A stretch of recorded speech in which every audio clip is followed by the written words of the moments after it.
台中东市真的很好玩，有美丽的风景，也有森林游乐园区可以挑战。另外还有美味的异国料理，祭祭五脏庙。这座餐厅跟大自然融在一块儿，让小朋友可以自在玩耍。大片的草皮跟设施，呱呱爬上又爬下，玩得不亦乐乎。另外还可以跟小动物近距离接触。可是想养它哦，你想养它哦？啊，你看它好可爱哦，好小啊，好小哦，对不对？除了有小白兔之外，没想到这里竟然还有鸵鸟呢，这让呱呱觉得相当新奇。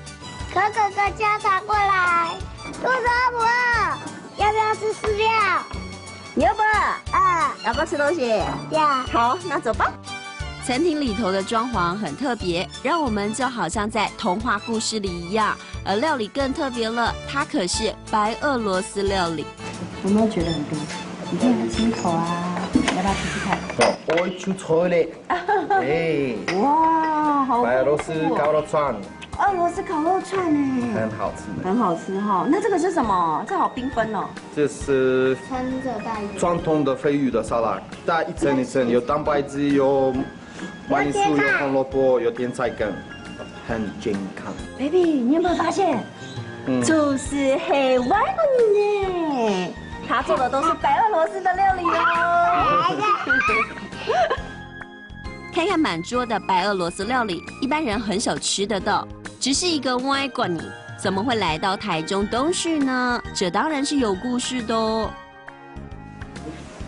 法式焦糖布蕾。哇，还有烤布蕾，太棒了！我发现呢，你们的料理真的很好吃。那系当然诶，那就是外国人嘅料理当然唔特别。怎么会想说来住在这里啊？呢期拖台灣嘅生活，仲係同事客家種開嗰啲餐廳本大嘅太家式。哦。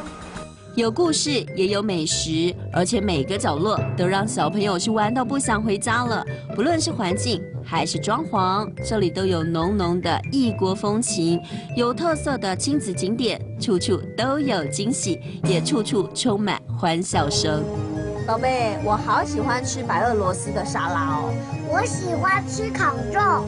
我觉得他们的料理很特别，因为就是黑外国人。